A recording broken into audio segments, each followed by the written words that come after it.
feminismo es una apelación al buen sentido de la humanidad. Con esta frase proclamaba la escritora inglesa Mary Wollstonecraft la razón de ser de un movimiento vindicativo que no había adquirido aún carta de naturaleza, pero que encontraba ya en el siglo XVIII sus fuentes conceptuales, sus signos de identidad teóricos y sus cabales defensores.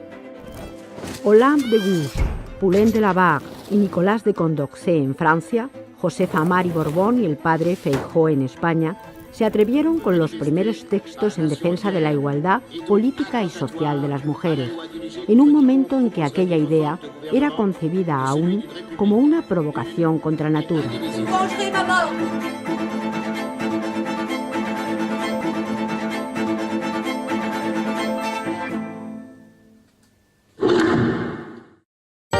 Pero el sueño que soñaron aquellos hombres y mujeres proyectando en el futuro sus expectativas de una humanidad más igualitaria, lejos de caer en un rincón marginado de la historia, se convertiría en el cimiento de una corriente teórica que desde entonces no dejaría de estar presente en las tribunas políticas e intelectuales, siendo así que derribadas las jerarquías estamentales al calor de los principios de la Revolución Francesa, el objetivo de estas prefeministas ilustradas era derribar también la aristocracia del sexo.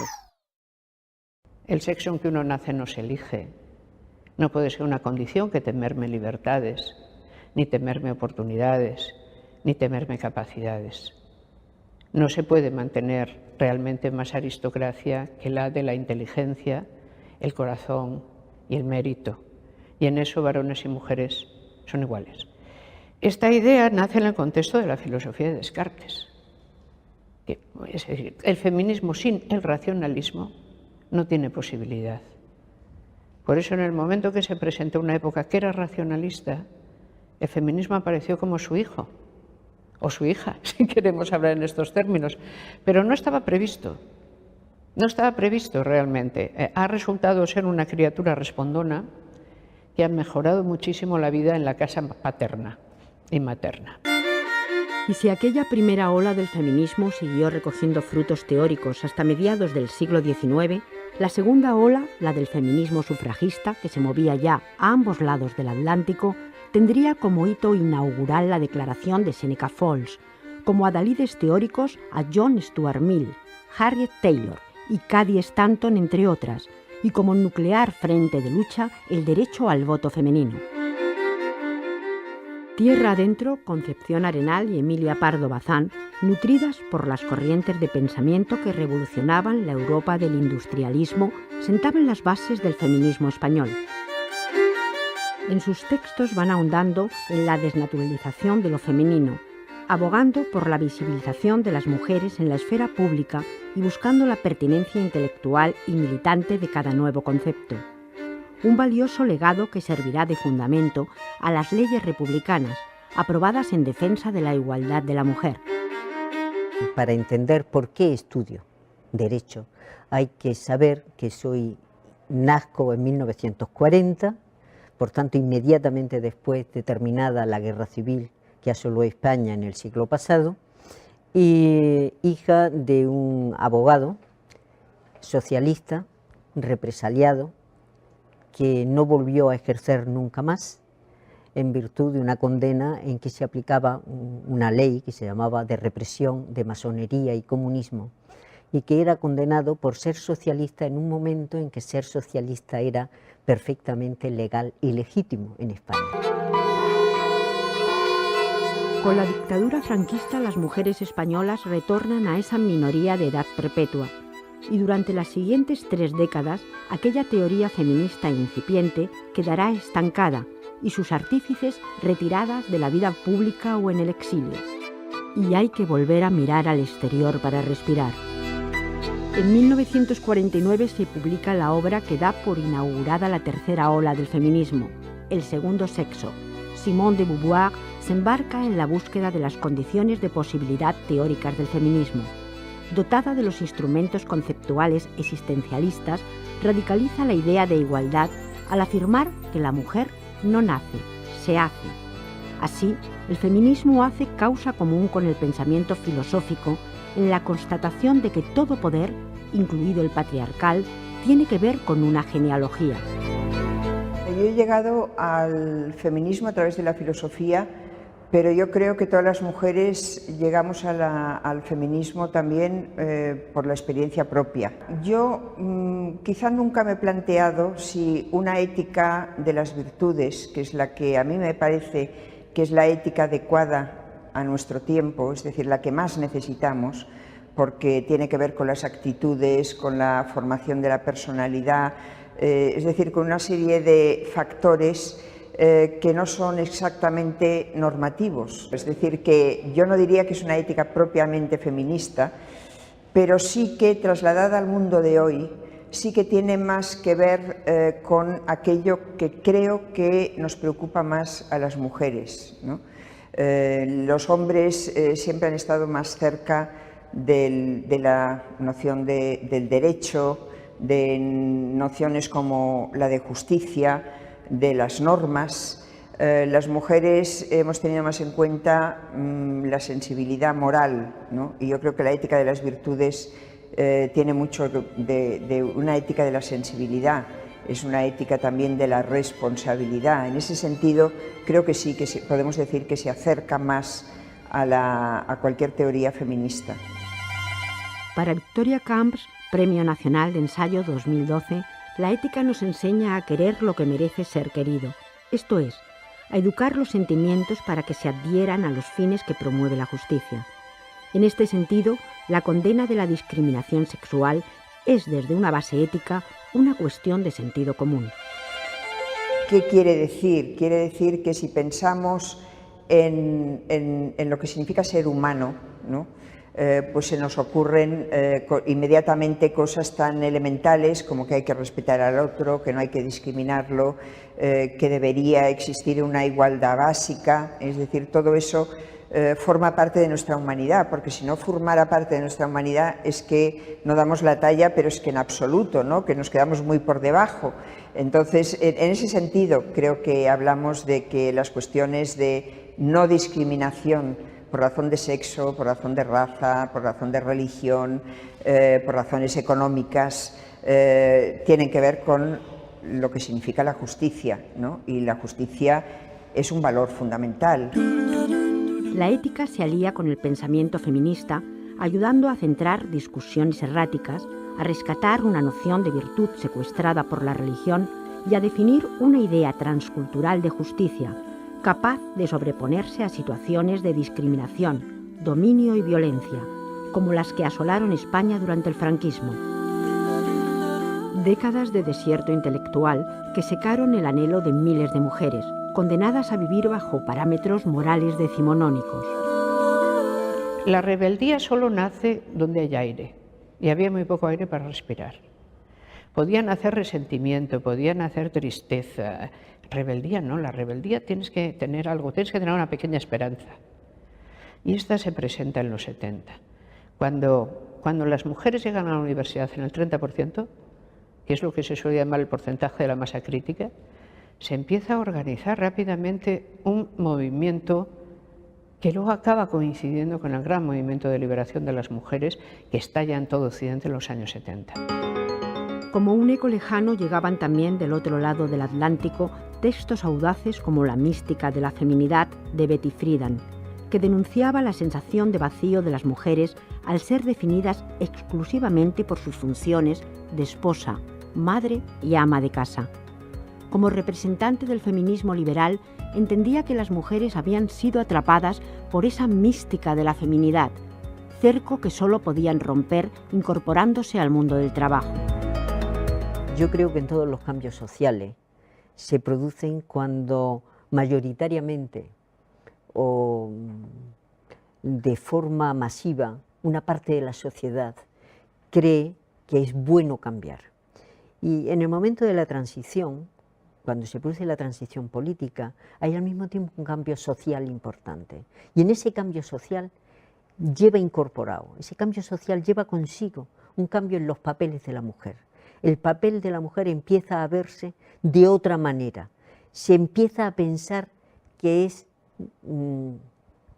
si me permitís si me permiten la expresión coloquial, que es antiguo, que está de modé, el creer que la mujer tiene que quedarse en casa y no salir a la vida pública. En 1975, 2 semanas después de la muerte de Franco, se celebraba en Madrid, aún en la clandestinidad, el primer día de la liberación de la mujer. Vientos de cambio que propiciaron la salida del armario de un ideario feminista que había ido gestándose en silencio con el impulso de las corrientes libertarias americanas y europeas. Las primeras teóricas cayeron en la cuenta de que la historia de los conceptos ponía en perspectiva la lucha feminista, que narrar reflexivamente una tradición emancipatoria tenía efectos emancipatorios, que había que pasar de la anécdota a la categoría y que conceptualizar era politizar. Como dice mi maestra en estas cosas, Celia Amorós, pocas cosas son más prácticas que una buena teoría. Entonces, la terminología era, si no le das forma teórica al pensamiento, se mantiene como una voluntad que no es capaz de llegar a la expresión, y en ese sentido, como una voluntad limitada. Fuimos acuñando cada categoría. ¿De dónde la sacábamos? Del pensamiento político que nos era contemporáneo. Nos tocó tener que reacuñar el lenguaje de los derechos con las categorías 68istas. Pero afortunadamente hemos sido capaces, primero, de establecer una buena cronología del pensamiento feminista y saber que tiene nada menos que 300 años y tenerlo ya muy bien conocido.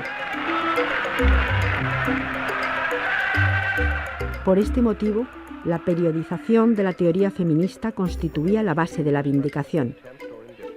Se iniciaba la reconstrucción de las categorías políticas modernas, la identificación de paradigmas y la redefinición de una terminología capaz de explicar la insoportable vivencia de las mujeres durante siglos de opresión. Si las mujeres reclamaban ser incluidas en lo genéricamente humano, era porque lo genéricamente humano había sido usurpado históricamente por los varones. Al mismo tiempo, estos avances teóricos avalaban en la vida real el éxito profesional de algunas mujeres, que como Elisa Pérez Vera se encontraron en el momento propicio y en el lugar adecuado. En 1982, siendo ya catedrática de Derecho por la UNED, se convierte, ante el desconcierto de buena parte de la academia, en la primera rectora de la Universidad Española. Y mi primera sorpresa fue el que tuviera una repercusión a nivel de telediario de las 9 de la noche, cosa que cuando yo me encontré en las cámaras de televisión española preguntándome qué se sentía como mujer al ser elegida rectora, pues me causó un auténtico shock, porque claro, yo dije, mire, creo que siento lo mismo que siente un señor que es elegido rector, la satisfacción del triunfo, he vencido en unas elecciones, no creo que haya una diferencia hombre-mujer por el hecho de haberlo hecho. Me acuerdo que hubo muchos compañeros que dijeron que yo tenía que ser rector, no rectora. Y entonces recurrí al diccionario de la Real Academia. Dije, vamos a ver qué dice el diccionario. Si el diccionario dice que rectora es la mujer del rector, pues a lo mejor me lo planteo.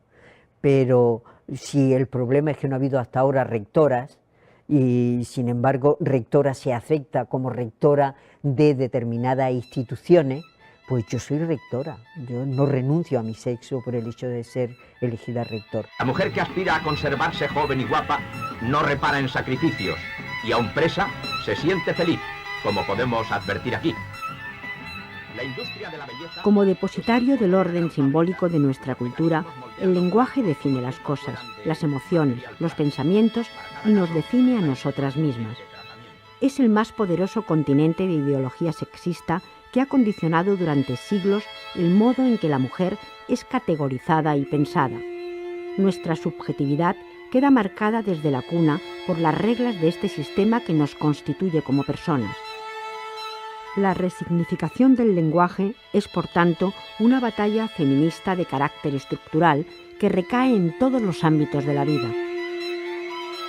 Yo pienso que el intentar hablar un lenguaje no sexista es importante, es decir, había que hacerlo porque era una forma de obligar a tomar conciencia de una discriminación. Es verdad que el lenguaje pues recoge, refleja lo que es y lo que ha sido la sociedad, y además en cada idioma es distinto, ¿no? Y que en español el lenguaje, el género masculino, en principio está nombrando a hombres y mujeres, no está nombrando solo a los hombres, aunque formalmente lo haga así. Y no hay que olvidar que el lenguaje también fue fijado en buena medida por la Real Academia de la Lengua, en donde hasta hace muy pocos años no había ninguna mujer. Es decir, el lenguaje es en gran medida un invento también masculino. Es decir, las normas que rigen el lenguaje han sido un invento masculino. En consecuencia, la mujer ha desaparecido muchas veces de ámbitos en donde de verdad que debería de visibilizarse. La teoría feminista ha ido haciendo de cada escollo un desafío, buscando nuevas alianzas epistemológicas con las que explicar los nuevos problemas. Como han demostrado los estudios de campo de pioneras como Margaret Mead, la antropología poscolonial y en particular la antropología política han permitido elaborar teorías cada vez más rigurosas. La explicación del sexismo como una economía política del sexo resultó crucial en la definición del sistema sexo-género, como el conjunto de disposiciones por el que una sociedad transforma la sexualidad biológica en producto de la actividad humana. Acuñado por las feministas académicas anglosajonas, el concepto de género ha sido el mayor hallazgo conceptual de la teoría feminista. Una categoría empírica que ayuda a pensar los modelos normativos que encarnamos desde nuestros sexos biológicos y que define las relaciones de poder entre hombres y mujeres. Esta distinción hay que parar mientes en ella porque es importante. A lo que la gente le tiene que quitarse de la cabeza y se gana mucha capacidad de ver es la idea de que hay algo natural en la especie humana. La especie humana es realmente sumamente artificial. Y en la idea que tengamos de lo que es ser mujer o varón entran muchas ideas heredadas, bastantes de las cuales se pueden, digamos, deconstruir. Por eso esta categoría fue tan importante, sexo-género. Y nos importa porque es una categoría analítica que luego nos vale para entender el mundo. Gracias a estos avances teóricos quedaron atrás aquellos prejuicios asentados en el imaginario colectivo como las llamadas virtudes femeninas. La filosofía moderna ha puesto en su lugar cada concepto extraviado, borrando de una vez por todas ese sesgo fatal que condenaba a las mujeres a todo lo menor, o que concebía como menor valores como el cuidado, que no han hecho sino contribuir al progreso de lo genéricamente humano. Entonces el valor del cuidado, ¿no?, que es un valor que en realidad pues quien lo puso de relieve fue Carol Gilligan. Carol Gilligan, venía de la psicología, intentaba elaborar una teoría que sirviera de complemento a la teoría de Kohlberg, de cómo se forma la personalidad moral, y se dio cuenta de que la teoría de Kohlberg tenía un prejuicio muy masculino, y pensó en esa idea del cuidado como el valor que sintetiza las preocupaciones morales de la mujer, que tienen que ver pues con la cercanía a los demás, con el sentirse responsables de los que tiene más cerca, con esa necesidad que ha tenido la mujer siempre de cuidar a los demás, cuidar a los niños, cuidar a los enfermos, cuidar a los ancianos, y decidió que ese era un valor tan importante como la justicia. Debemos de reconsiderar, debemos de hacer una crítica de toda nuestra evolución como especie, destacando el papel que la mujer ha desarrollado en toda esa evolución. Debemos de hacer una crítica de esos movimientos en que la defensa del patriarcado, de la visión exclusivamente centradas en el hombre, nos permita un mejor conocimiento de la evolución de la especie humana. Yo creo que es indispensable y en esa medida debe de traducirse en una mayor visibilidad de la mujer. Así se ha reconocido en el seminario Feminismo e Ilustración, impartido en la Universidad Complutense de Madrid desde 1987 y que consideramos un hito en el desarrollo de la teoría feminista española. Y es que el mundo y su complejidad social, multidimensionada en la era de la globalización, solo se entiende echando mano de la teoría feminista. Porque en palabras de Amelia Valcárcel, el feminismo es un conjunto teórico explicativo que da suficiencia a la pensabilidad del mundo. De modo que, una vez rescatada toda la tradición de pensamiento y esbozadas las alianzas epistemológicas que lo han ubicado en las coordenadas dialécticas adecuadas, el feminismo siguió evolucionando, especializándose en diversos campos de estudio y escindiéndose en derivas teóricas incluso contrapuestas. El feminismo de la igualdad, heredero directo de la Ilustración, más ortodoxo y académico, se topó con una hermana rebelde, el feminismo de la diferencia, al que la igualdad le parecía poca cosa, con una deriva más psicoanalítica y herética, y que encontró en la diferencia sexual su piedra filosofal. Y en ese sentido yo creo que es muy importante que las mujeres insistamos en esos valores que son diferentes de los que han sido hegemónicos en la sociedad y en el pensamiento ético. Pero desarrollar esos valores, porque han permanecido olvidados, no significa que deban ser valores femeninos, deben ser valores universales, ¿no? Por lo tanto, hablar de un feminismo de la diferencia no es contradictorio con hablar de una ética universal, ¿eh? Es decir, lo que pedimos es que los valores que reconocemos como básicos sean universales, no pertenezcan a un género o a otro. Si universal es la justicia, debe ser universal también el cuidar, ¿no? Como valor.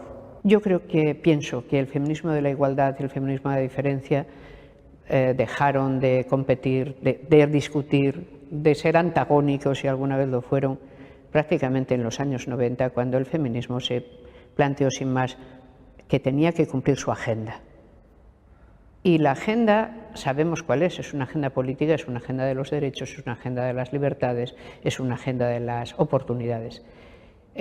No hay manera de negociar una agenda de la diferencia. Por lo tanto, igual se tiene que ocupar de la violencia que afecta sobre todo a las personas probablemente más desprotegidas, del sobretrabajo, de la explotación, que se tiene que ocupar de dar caminos de viabilidad a la legítima ambición de las personas que ocupan el punto medio y que quieren vivir en una situación meritocrática donde puedan cumplir sus proyectos vitales, que se tiene que ocupar de las élites.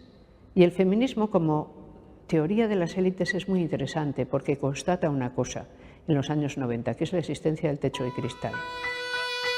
Este término, en inglés Glass Ceiling Barriers, aparece por primera vez en 1986 en un artículo del Wall Street Journal, describiendo las barreras invisibles con las que topan mujeres altamente cualificadas que, independientemente de sus capacidades, sus logros y méritos, les impiden alcanzar niveles más altos en la jerarquía profesional.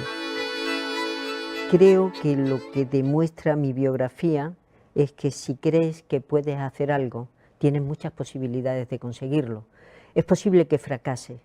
Lo que no acepto ni acepté nunca es que por el hecho de ser mujer o por ni cualquier otra circunstancia, hay que pensar que yo me he movido durante muchos años en una España en que ser hija de un vencido era un hándicap fuerte. Nunca acepté que eso fuera un hándicap, nunca acepté que el ser mujer pudiera ser un hándicap y di todas las batallas que creí que tenía que dar. Existen 6 grandes ámbitos de poder en los que el techo de cristal se manifiesta de forma más contundente. El público político, el económico empresarial, el ámbito de la creatividad, el de los medios de comunicación, el medio académico y muy especialmente el ámbito religioso.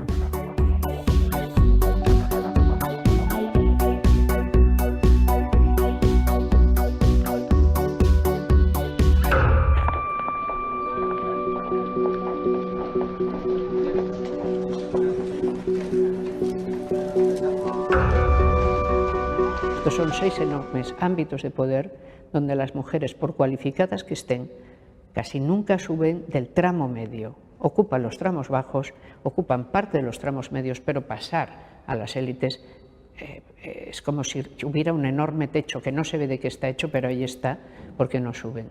Y ahí es donde se instala la agenda del feminismo, que es la agenda de la paridad. Es decir, realmente es un esfuerzo en este momento hacer que se abran caminos al talento femenino y al mérito, de tal manera que en las élites las mujeres estén igualmente representadas. ¿Cuánto? Cuanto todo lo que valen las capacidades y los saberes que han adquirido. En el siglo de las mujeres, Victoria Camps subraya las 3 grandes carencias que siguen mermando la vida de las mujeres aún en países como España. Además del techo de cristal que relega a las mujeres a una perpetua medianía profesional, la desigualdad en la vida doméstica y nuestra gran lacra, la mal llamada violencia de género, persiste en el menoscabo de la vida de numerosas mujeres, reproduciendo comportamientos intolerables aún pendientes de superar. Y eso creo que refleja una idea que yo repito mucho y que tiene que ver con la ética de las virtudes. Ya podemos ir cambiando leyes y estableciendo más controles y haciendo un seguimiento más estricto de lo que está pasando, si no cambia la mentalidad de las personas y la voluntad de hacer las cosas de otra forma y los hábitos, realmente la sociedad no cambia, le cuesta mucho cambiar. Una explicación es que es la misma libertad de la mujer, es la emancipación de la mujer, que al ser más libre, al manifestarse más libre y ser más exigente, produce una reacción del varón que es violenta, ¿no? Pero claro, esa reacción violenta no hemos sido capaces de desactivarla, ¿no? Ni de cambiar la mentalidad del varón en ese sentido. Entonces yo ahí veo un problema sobre el que quizá deberíamos reflexionar más, y lo estamos haciendo poco, incluso se está haciendo poco quizá desde el mismo feminismo. La violencia de género, o como correctamente designa Celia Amorós, violencia sexista o patriarcal, es un fenómeno con raíces estructurales cuya solución sigue siendo arduo compleja, razón por la cual esta violencia se ha hecho fuerte incluso en el comportamiento juvenil a través de las redes sociales. Y es que la idea de honor y la de virtud, por más que parezcan descatalogadas de los usos que las nuevas generaciones hacen del lenguaje, siguen afincadas en el imaginario colectivo, quizá enmascaradas por otros términos de uso más común, pero conceptualmente inspiradas en la misma moral católica y patriarcal. Para muchísima gente, la religión sigue siendo el marco normativo donde viven. Sigue siendo quien les da la fuente de la que entienden cómo interpretar el mundo. No solo nuestra religión cristiana. El Islam, por supuesto, lo hace también, pero el hinduismo lo hace también, o el budismo lo hace también, por hablar de religiones enormes que lo que hacen es dar sentido a la vida de la gente. Dar sentido y ordenar los valores en los que la gente cree. Y decirle lo que está bien y lo que está mal. Como las mujeres son un sexo hipernormado, la mayor parte de estos contenidos tiene siempre aspecto religioso. Son mandamientos sagrados. Y por eso es muy importante estudiar la religión, estudiarla si es posible todas y ver exactamente qué nos han ordenado ser. El hecho de que vivamos en sociedades más laicas o más secularizadas no significa que esa mentalidad patriarcal haya desaparecido. Lo decíamos antes cuando hablábamos de la violencia de género, ¿no? Como un ejemplo de que la mentalidad no ha cambiado. ¿Eso tiene un origen religioso? También, yo diría no solo, pero también. Es decir, la religión ha abonado ese terreno y ha contribuido a que esos valores, esa jerarquización y esos valores patriarcales estén muy enraizados en la sociedad. Y precisamente por las dificultades que entraña un cambio en los comportamientos, porque si bien se han dado pasos de gigante, también asistimos a flagrantes retrocesos como la actual reforma de la ley del aborto, el feminismo es siempre una vanguardia, una teoría en constante renovación, un cambio de paradigma de tal magnitud que ha tenido que ser inyectada en todos los campos del conocimiento, haciendo de la transversalidad estandarte y del proceso de autoconciencia herramienta fundamental. El feminismo debe de ser algo que esté en toda la enseñanza universitaria y en toda la enseñanza en general, pero como reivindicación de una parte esencial de la dignidad de la persona humana, que en este caso la persona humana es mujer, pero que yo extendería, por ejemplo, a toda la enseñanza de los derechos humanos. Para mí es tan importante el feminismo como puede ser la lucha contra el racismo, como puede ser la lucha contra la intolerancia religiosa, es decir, todo lo que sea defensa de los derechos humanos me parece que contribuye a ser mejores ciudadanos. Vamos a tiempos globales, las situaciones son diferentes. ¿Hay una tabla de mínimos o no la hay? Y el feminismo sí lo tiene claro. Hay una tabla de mínimos, la Declaración de Derechos Humanos del 48.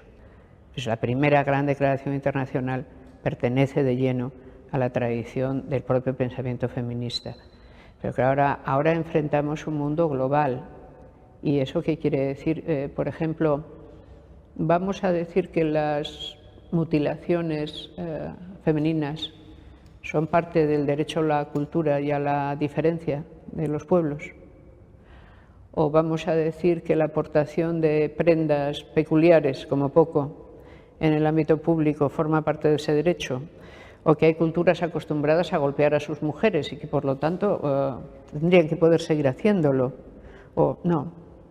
El feminismo tiene un canon moral muy fuerte y pretende una globalización donde ese canon moral sea respetado. Y ese canon moral dictado por el feminismo sigue siendo hoy en día, en la mayor parte del planeta, una teoría de las libertades elementales. Por esta razón, sin obviar los progresos institucionales llevados a cabo en España, especialmente en la última década, y de los que hablaremos más a fondo en el próximo capítulo de la serie, el reto que se le presenta al feminismo global es articular un canon multicultural, es decir, un ajuste con los llamados feminismos poscoloniales, con los feminismos islámicos y con otros movimientos sociales. Porque no hay que olvidar que una cadena es siempre lo fuerte que sea el eslabón más débil y porque el feminismo es, por encima de todo, un internacionalismo en el que se instala la agenda de la humanidad.